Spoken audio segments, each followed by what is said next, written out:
Dear students, मेरा नाम है Rajesh Chamola, teacher science ICT virtual classroom Dehradun से। और इस सेशन में हम लोग बात करने वाले हैं कक्षा 11 भौतिक विज्ञान की, यानी क्लास 11 फिजिक्स की।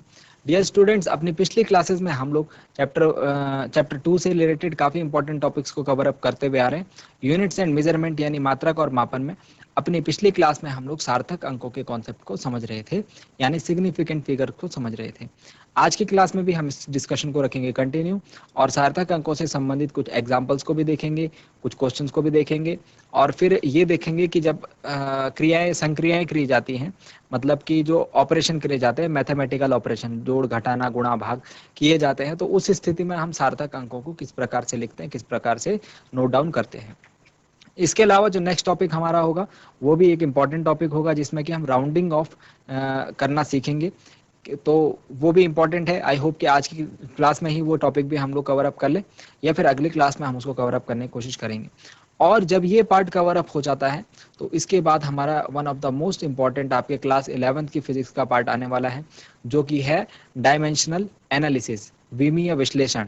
विमीय विश्लेषण आपके लिए बिल्कुल नया टॉपिक रहने वाला है, और ये बहुत ज़्यादा कठिन नहीं है, आसान है। तो अगर आप इसमें शुरुआत से अपना ध्यान रखते हैं, पकड़ बनाते हैं शुरुआत से, तो आगे चलकर आपको इसमें कोई समस्या नहीं होने वाली है।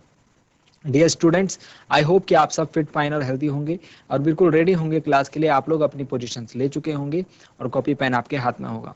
तो डियर स्टूडेंट्स, चलिए चलते हैं स्मार्ट बोर्ड के स्क्रीन की तरफ। आप लोग अपना ध्यान बनाकर रखिए अपने स्क्रीन। तो पिछली क्लास में हम लोग बात कर रहे थे सार्थक अंकों के ऊपर, यानी सिग्निफिकेंट फिगर्स के ऊपर। सिग्निफिकेंट फिगर्स में हमने कुछ नियम देखे थे, किस प्रकार से ये नियम डिस्क्राइब कर रहे थे कि सार्थक अंकों को हम किस प्रकार से काउंट करते हैं किसी संख्या में। तो एक बार हम इन नियमों को दोबारा से रिवाइज करते हैं, दोबारा से एक बार रिवाइज करते हैं, और फिर अपना डिस्कशन जो है आज का वो रखते हैं कंटिन्यू। ठीक है बच्चों, तो सार्थक अंकों से संबंधित जो नियम है, सबसे पहला, सभी शून्येतर अंक सार्थक अंक होते हैं, यानी all the non zero digits are significant. इनको मैं पिछली क्लास में समझा चुका हूं, बस मैं एक बार आपको रीड करके दे रहा हूं एक बार, ताकि आपका रिवीजन हो जाए। सभी शून्येतर अंक सार्थक अंक होते हैं, all the non zero digits are significant, मतलब जो भी संख्याएं होंगी 1 2 3 4 5 6 7 8 9, ये सभी क्या होंगे, सार्थक अंक होंगे। All the zeros between two non zero digits are significant no matter where the decimal point is, if at all, यानी कि किसी दशमलव संख्या में दशमलव की स्थिति का ध्यान रखे बिना अगर शून्य जो है वो दो अंकों के बीच में आता है, मतलब दो शून्येतर अंकों के बीच में आता है, तो वो शून्य सार्थक होगा। यानी अगर हम लिखते हैं 0.508, तो 5 और 8 के बीच में 0 है, तो इसको हम सार्थक अंक काउंट करेंगे। If the number is less than 1, the zeros on the right of the decimal point but to the left of the first non-zero digit are not significant। जैसे कि आप एक एग्जांपल देख रहे हैं, 0.002308 में कितनी संख्याएं हमें दिख रही है, 1 2 3 4 5 6 7, 7 संख्याएं हमें देखने को मिल रही हैं। इन 7 में सिर्फ 4 ही सिग्निफिकेंट, 4 ही सार्थक अंक हैं, बाकी 3 क्यों नहीं है, क्योंकि ये 0 जो है ये डेसिमल पॉइंट के दशमलव संख्या के दाईं ओर है। ठीक है, तो ये जो 0.00 है जो पर प्रथम शून्येतर अंक के बाईं ओर हो, ठीक है, दशमलव के दाईं ओर पर प्रथम शून्येतर अंक के बाईं ओर हो, तो वो सार्थक अंक नहीं होते। ठीक है, तो 2 है शून्येतर, प्रथम शून्येतर अंक कौन सा है इसमें, 2, इसके दशमलव के दाईं ओर और इसके बाईं ओर, तो जो संख्या है वो 2 0 मुझे दिख रहे हैं, जो 0.00 वाले 00 हैं, ये आ रहे हैं इस रेंज में, लेकिन ये क्या होंगे, सिग्निफिकेंट सार्थक नहीं होंगे, ध्यान रखेंगे इस बात को। द टर्मिनल और trailing zeros in the number without a decimal point are not significant, यानी कि ऐसी संख्या जिसमें दशमलव नहीं है के अंतिम अथवा अनुगामी शून्य सार्थक अंक नहीं होते, इस बात को भी आप ध्यान रखेंगे। The trailing zeros in a number with a decimal point are significant, यानी एक ऐसी संख्या जिसमें दशमलव बिंदु हो, इसके अनुगामी शून्य सार्थक अंक होते हैं। यानी कि जिस संख्या में दशमलव बिंदु होगा उसके अनुगामी अंकों को हम क्या कहेंगे, सार्थक अंक कहेंगे। इसका एक एग्जांपल अगर हम लें, तो 3.500, 3.500, इसमें कितने सार्थक अंक है, 4 सार्थक अंक हैं, क्योंकि दशमलव बिंदु है, उसके बाद के जो शून्य अंक हैं, उसके बाद के जो शून्य हैं वो सार्थक अंक हैं। ठीक है। अब जो ये लास्ट वाला नियम है, इसमें हमको कुछ कंफ्यूजन हो सकता है, इसमें हमको कुछ डाउट हो सकता है। अपने इस डाउट को हम लोग क्लियर करते हैं और फिर हम लोग कुछ क्वेश्चंस यहाँ पर देखने की कोशिश करते हैं। चलिए, तो जो लास्ट वाला पॉइंट है द ट्रेलिंग जीरोस से रिलेटेड वाला, ये वाला पॉइंट ये कह रहा है कि सपोज हमारे पास एक संख्या है 3.500, तो ये सार्थक होगा या नहीं होगा, ये सार्थक अंक होगा या नहीं होगा, हमारे पास ये क्वेश्चन है। तो लास्ट वाला पॉइंट ये कहता है कि 3.00 में कितने सार्थक अंक होंगे, इसमें 4 सार्थक अंक होंगे। कितने सार्थक अंक होंगे, 4 सार्थक अंक, 4 सिग्निफिकेंट फिगर्स। ठीक है। अब अगर मैं बोलूं कि किसी इसको मैं कन्वर्ट करता हूं, सपोज ये किसी वस्तु की लंबाई है मीटर में, ठीक है, लेकिन अगर मैं बोलूं कि ये 00 लिखने की जरूरत क्या है, अगर मैं 3.5 मीटर लिखूं तो भी तो यही बात है, 3.5 मीटर लिखूं तो भी तो यही बात है, लेकिन इसमें 2 सार्थक अंक आ रहे हैं, तो इसमें आपको कंफ्यूजन हो सकता है। तो आपको ध्यान रखना है कि जब पॉइंट के बाद 00 लिखा जा रहा है, पॉइंट के बाद 00 लिखा जा रहा है, तो उसका क्या अर्थ है, पॉइंट के बाद 00 लिखने का मतलब कि इस जो मेजरमेंट है, इसको जो नापा गया है, जिस भी राशि की लेंथ है या फिर कुछ भी है जिसको नापा गया है, वो दशमलव के बाद 3 अंकों तक नापा गया, दशमलव के बाद 3 अंकों तक नापा गया है, यानी कि इस माप की परिशुद्धता के ऊपर विचार करता है, परिशुद्धता को बताता है, यानी एक्यूरेसी को बताता है कि कितना एक्यूरेट ये माप है। अगर मैं 3.5 लिख दूं तो ये कम एक्यूरेट है, 3.500 मीटर इज मोर एक्यूरेट। ठीक है। तो सार्थक अंकों को लिखते टाइम हमको ये बात ध्यान रखना है कि दशमलव के बाद उसके जो अनुगामी शून्य होंगे वो सार्थक अंक होते हैं। ठीक है। नेक्स्ट जो है मात्रक बदलने वाली बात है। तो सपोज यहाँ पर 3.500 मीटर है, अब इसको ऐसे देखिए 3.500 मीटर है, सपोज मैं इसको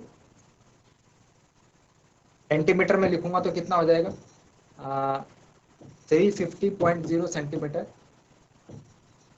है ना, 3.500 मीटर हो जाएगा, 350.0 सेंटीमीटर, 1 मीटर में 100 सेंटीमीटर होते हैं।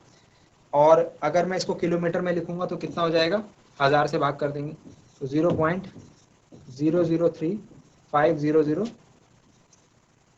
किलोमीटर, है ना। और अगर मैं इसको मिलीमीटर में लिखूं तो ये कितना हो जाएगा, 3500 मिलीमीटर। ठीक। अब देखो, हम ये बोल सकते हैं कि जो लास्ट वाली संख्या, ये वाली संख्या, इसमें कितने सार्थक अंक हैं, आप कहेंगे इसमें 2 सार्थक अंक हैं, क्योंकि हमने पीछे पढ़ा था कि सभी शून्येतर अंक सार्थक अंक होंगे, और जो लास्ट की तरफ के जो लास्ट वाला प्रेक्षण हमने पढ़ा था ना जिसमें दशमलव नहीं है, 1 मिनट में आपको दिखाने की कोशिश करता हूँ। ये जो लास्ट वाला हमने पढ़ा था कि यदि किसी संख्या जिसमें दशमलव नहीं है के अंतिम अथवा अनुगामी शून्य सार्थक अंक नहीं होते हैं, तो हमारे पास क्या है 3500, इसमें दशमलव नहीं है, तो जो लास्ट वाले शून्य सार्थक अंक नहीं होंगे, मतलब इसमें कितने सार्थक अंक है, 2। तो इस हिसाब से हमारा जो ये संख्या है तो 3500, इसमें 2 सार्थक अंक आ रहे हैं। लेकिन मैंने इसमें बोला इसमें कितने सार्थक अंक है, इसमें 4, ये दोनों तो एक ही वैल्यूज है ना, ये दोनों एक ही राशि की माप है, तो एक में 2 सार्थक अंक और एक में 4 सार्थक अंक क्यों आ रहे हैं। ठीक है। तो आपको क्या करना है कि ये बात ध्यान रखनी, जब मैं मात्रकों में परिवर्तन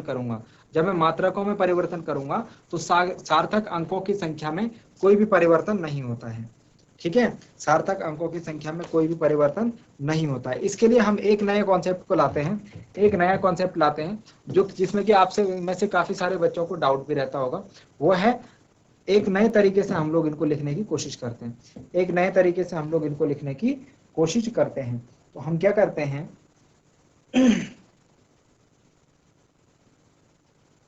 देखो, प्रत्येक माप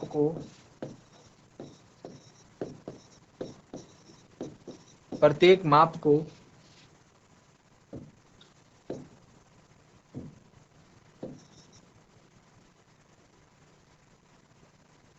वैज्ञानिक संकेत यानी 10 की घात के रूप में प्रस्तुत किया जाए।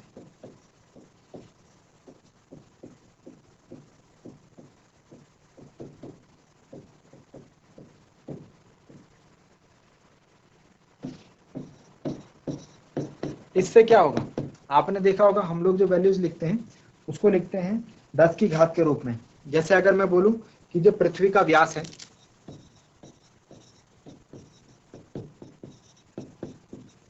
वो कितना है, वो हमें पता है पृथ्वी का व्यास जो हमने नोट डाउन करा है वो है 1.28 इंटू 10⁻7 किलोमीटर।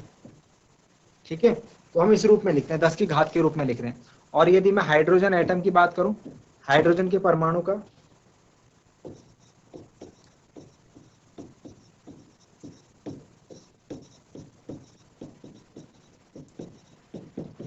हाइड्रोजन परमाणु का व्यास तो वो है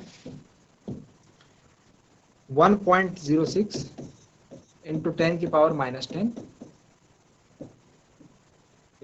मीटर इंटू 10⁻10 मीटर, और इसको भी मीटर में लिख लेता हूँ, तो हो जाएगा 1.28 इंटू 10⁻10 मीटर। ठीक है, तो हम देख रहे हैं इसमें कि हमने क्या करा है, हमने राशियों को 10 की घात के रूप में लिख दिया है। अगर मैं 10 की घात के रूप में नहीं लिखता तो पृथ्वी का व्यास मुझे ऐसे लिखना पड़ता, किलोमीटर, इतना लंबा वैल्यू लिखनी पड़ती। तो आप बोलते कि इसमें जो शून्य है ये सार्थक नहीं है। तो आप क्या करेंगे, जब आप राशियों को लिखेंगे तो आपको क्या करना है, उसको 10 की घात के रूप में लिखना है। तो जो घात में जो संख्या होती है उसको हम परिमाण की कोटि कहते हैं। घात में जो संख्या होती है उसको हम परिमाण की कोटि कहते हैं। तो यहाँ पर मैं देख रहा हूँ इस जगह पर जो परिमाण की कोटि है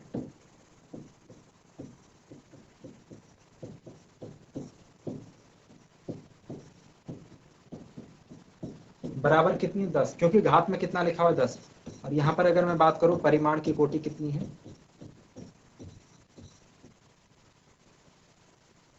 बराबर -10। तो जो घात में संख्या लिखी होती है 10 की घात की, उसे हम कहते हैं परिमाण की कोटि। अब यहाँ से मुझे एक संख्या आ रही है, यहाँ से मुझे एक चीज समझ में आ रही है कि जो परिमाण है, जो परिमाण की कोटि है वो 10 कोटि का है पृथ्वी का व्यास, और हाइड्रोजन परमाणु का व्यास -10 कोटि का है। यानी कि बात की जाए, अगर मीटर में बात करी जाए, दोनों का जो द्रव्यमान है वो मीटर में है, सॉरी ये मीटर में है वैल्यू, नहीं ये वैल्यू 10 की घात 7 मीटर है यहाँ। ठीक है, तो जो 7 है ये परिमाण की कोटि, परिमाण की कोटि कितनी हो जाएगी यहाँ पर 7। ओके, मीटर में ही है।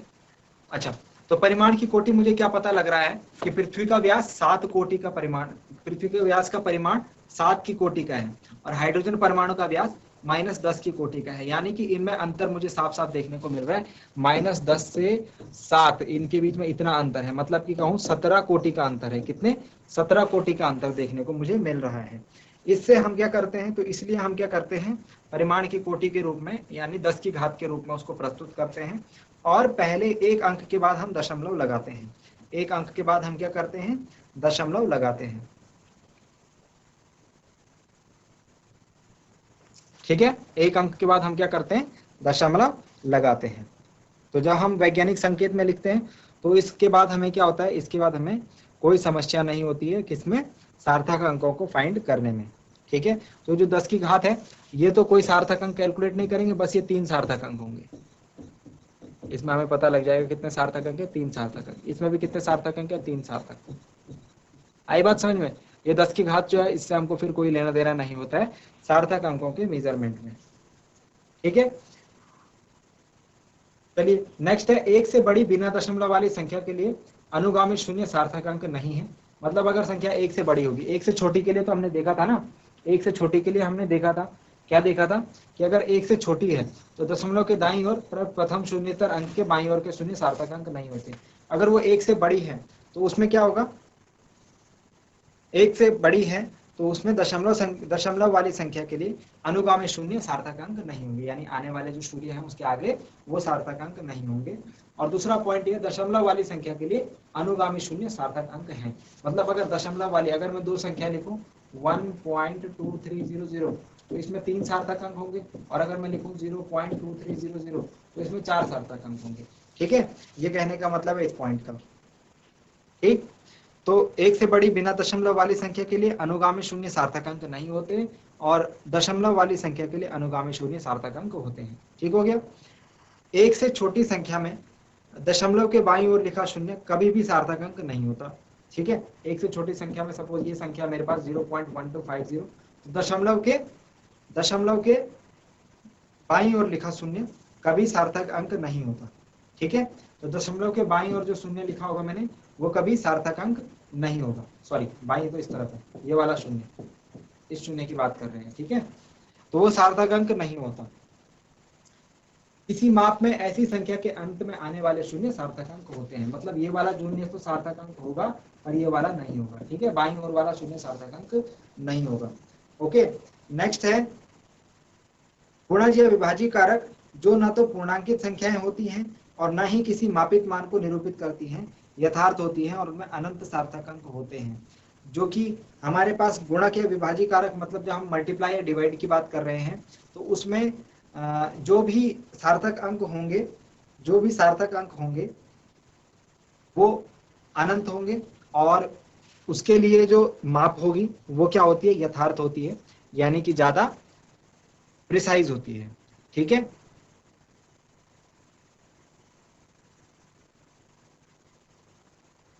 चलिए, तो इस प्रकार से हम क्या करेंगे, इस प्रकार से हम सार्थक अंकों को डिनोट करेंगे, किस संख्या में कितने सार्थक अंक हैं, इस बात को हम डिनोट करेंगे। अब नेक्स्ट जो है सार्थक अंकों से संबंधित हमारे पास जो क्वेश्चन है, उनको करने से पहले हम ये देखते हैं कि जब राशियों को जोड़ा घटाया जाए, गुणा भाग किया जाए, यानी उनमें संक्रियाएं जब करी जाए, तो सार्थक अंकों को हमको किस प्रकार से डिनोट करना है। तो इसके लिए 2-3 नियम है, वो आप मेरे साथ लिख लीजिए। इसके लिए 2-3 नियम है, वो आप मेरे साथ लिख लीजिए, फिर उसके बाद हम एग्जाम्पल करते हैं कुछ। तो नियम नंबर 1 लिखिए,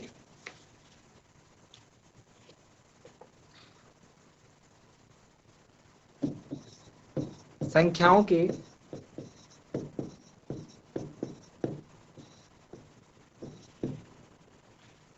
गुणा या भाग करने से प्राप्त संख्याओं को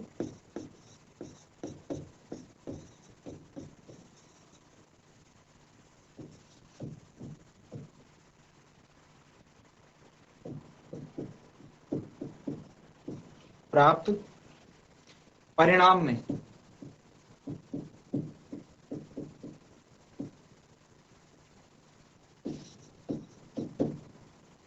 केवल उतने ही सार्थक अंक रहने देना चाहिए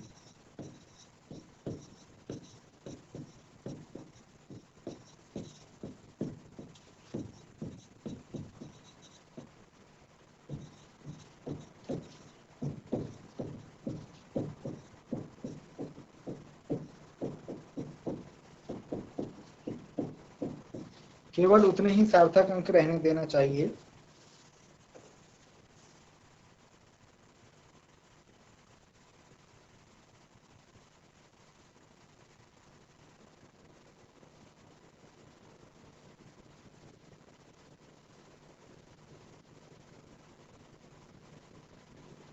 कितने की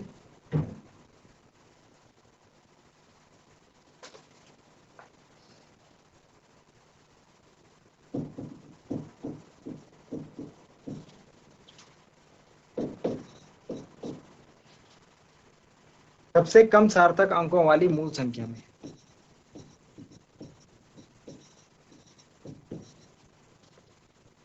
सबसे कम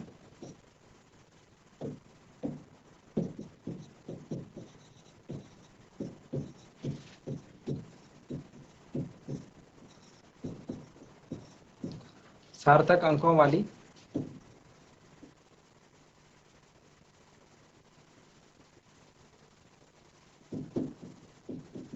मूल संख्या में है।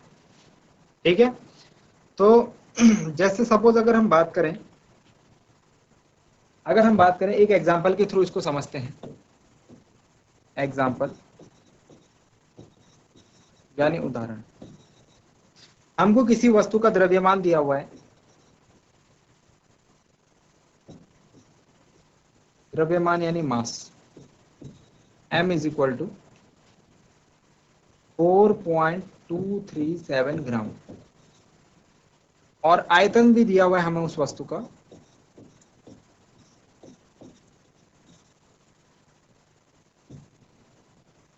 v। आयतन जो है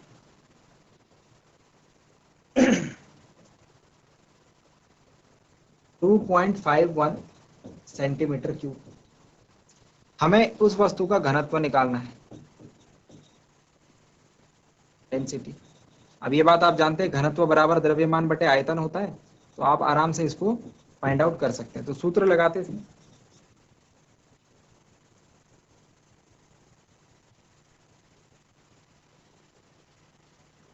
कैपिटल डी लिख लेते हैं इसे।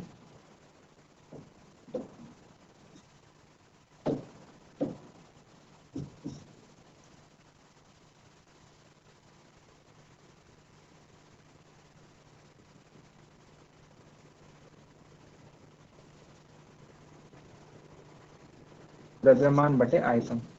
तो वैल्यूज रखिए, द्रव्यमान की वैल्यू कितनी है, 4.237 ग्राम अपॉन आयतन की है 2.51 सेंटीमीटर क्यूब। देखो ये ग्राम में, ये सेंटीमीटर, मतलब सीजीएस पद्धति में मात्रक एक ही पद्धति में होने चाहिए, तो आपको चेंज करने की जरूरत नहीं पड़ेगी, ठीक है। तो इसीलिए हमने इसको किलोग्राम और मीटर में चेंज नहीं करा, क्योंकि ये सीजीएस पद्धति में ऑलरेडी है। तो सीजीएस में, तो सीजीएस में रहने दो। अगर एक एमकेएस में होता, एक सीजीएस में होता, तो हम परिवर्तित इसको करते। अब जब इसको डिवाइड करेंगे आप, जो आप इसे डिवाइड करेंगे और जो आपका आंसर आएगा, तो हम डिवाइड करते हैं 4.237 डिवाइडेड बाई 2.51, तो ये आ रहा है 1.6880478। ठीक है, इसके आगे भी कोई संख्या आ रही है। अब हमको क्या करना है, हम आंसर जो है इतना भी लिख सकते हैं। ये भी तो आंसर आया है, तो इसमें कितने सार्थक अंक हो गए, 1 2 3 4 5 6 7, 7 सार्थक अंक हो गए। लेकिन हमको कितने सार्थक अंक लिखने हैं, क्वेश्चन है कि जो आंसर आएगा हमारा, उसमें हमको कितने सार्थक अंक लिखने हैं। तो इसके लिए हमारे पास नियम है। क्या नियम है कि जो सार्थक अंक जो है, सबसे कम सार्थक अंकों वाली मूल संख्या में, तो मूल संख्या हमारे पास कौन कौन सी है, मूल संख्या हमारे पास कौन कौन सी है इस केस में, एक ये दी हुई हमें, ये दी हुई है, तो ये दोनों क्या है, मूल संख्या है। इसमें कितने सार्थक अंक है, इसमें मुझे 4 सार्थक अंक देखने को मिल रहे हैं। और आयतन भी हमें दिया हुआ था, आयतन में मुझे 3 सार्थक अंक देखने को मिले। तो मेरे आंसर में कितने सार्थक अंक होने चाहिए, जिसमें कम है, कम कौन सा है, 3, मतलब मेरे आंसर में 3 सार्थक अंक होने चाहिए। तो मैं इसे 3 सार्थक अंकों तक लिखूंगा, 1.69 ग्राम प्रति सेंटीमीटर क्यूब। अब ये 9 क्यों हुआ, 8 क्यों नहीं हुआ, इसको हम लोग जो है आगे समझेंगे, जब हम राउंडिंग ऑफ को समझेंगे। मतलब मेरे आंसर में कितने सार्थक अंक आएंगे, 1 2 3, ठीक है, 4 नहीं आएंगे, 2 नहीं आएंगे। तो हमको कितने सार्थक अंक रखने हैं, उतने ही सार्थक अंक रखने हैं जितने की सबसे कम सार्थक अंकों वाली मूल संख्या में।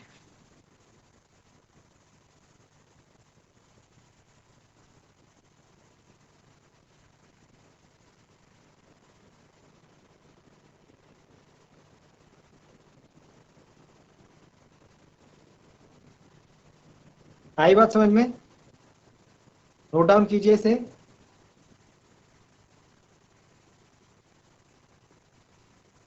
इसे नोट डाउन कीजिए बच्चों।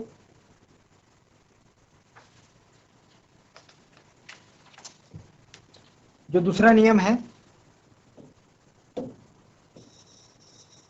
अब दूसरा नियम लिखिए। ये तो हमने गुणा या भाग से रिलेटेड लिखा था, तो यहाँ पर भाग वाला एक एग्जाम्पल भी देख लिया हमने, ठीक है।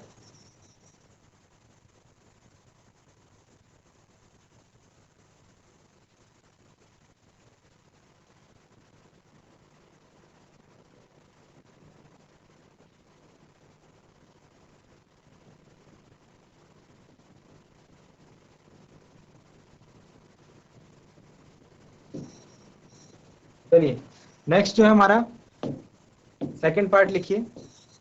सेकंड पार्ट में हम लोग जोड़ या घटाने की बात करेंगे, संकलन अथवा व्यवकलन की बात करेंगे। तो संख्याओं के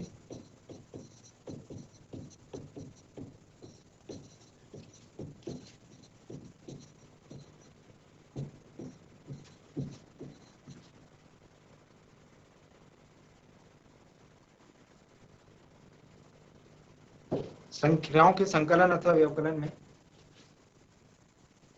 प्राप्त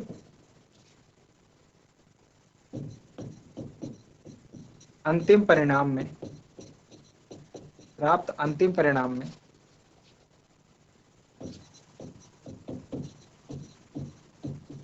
उतने ही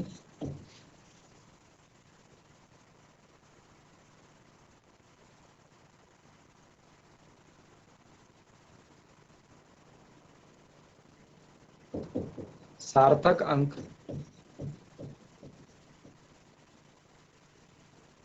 रहने देना चाहिए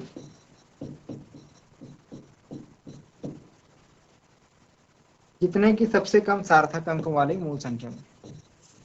सेम टू सेम है ऊपर वाले नियम के जैसा, तो इसका मतलब भी आप समझ गए होंगे।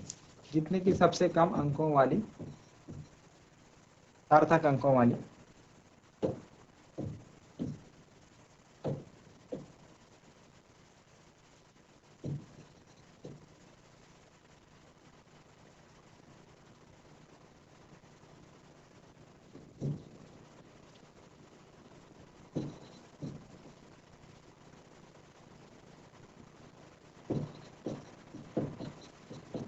मूल संख्या में है। ओके, इसका एग्जांपल देंगे। देखो एग्जांपल कैसे देंगे इसका, कि सपोज हमारे पास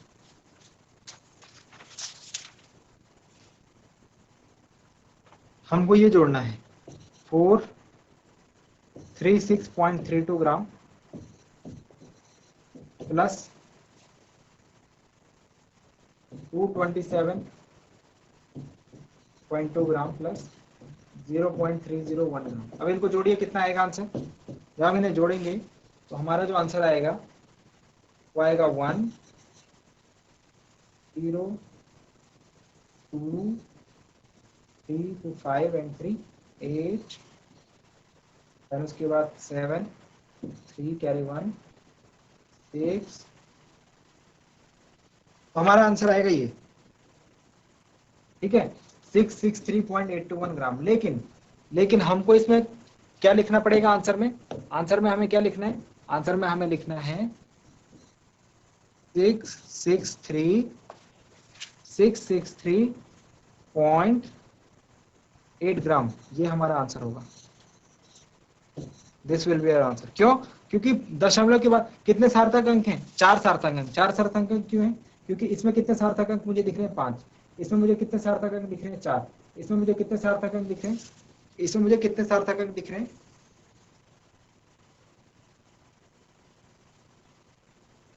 इसमें मुझे 3 सार्थक अंक दिख रहे हैं। लेकिन हमको क्या करना है, जितने की सबसे कम सार्थक अंकों वाली संख्या में हो, हमको क्या करना है, जितने दशमलव के बाद ओके आई थिंक यहाँ पर मैंने ये चीज दशमलव के बाद, इसमें एक चीज नोट डाउन कर दीजिए, प्राप्त अंतिम परिणाम में दशमलव के बाद,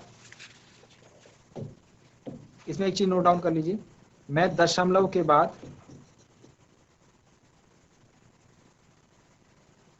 उतने ही सार्थक अंक रहने देना चाहिए जितने की सबसे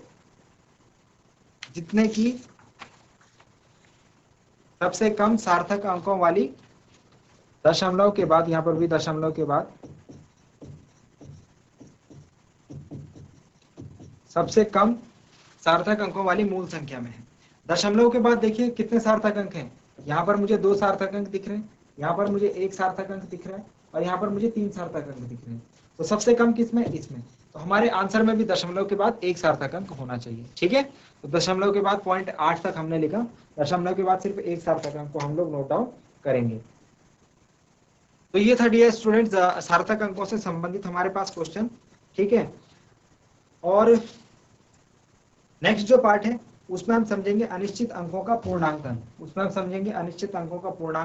और फिर हम करेंगे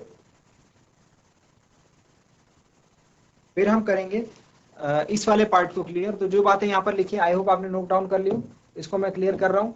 और जो नेक्स्ट पार्ट में हम लोग बात समझने वाले हैं वो है, नेक्स्ट पार्ट के लिए हेडिंग डाल के रखिए आप, फिर हम लोग एग्जाम्पल्स करेंगे काफी सारे अनिश्चित अंकों का पूर्णांकन।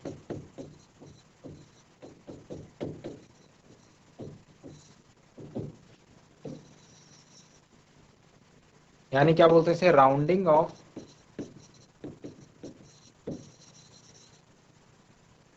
The uncertain digit.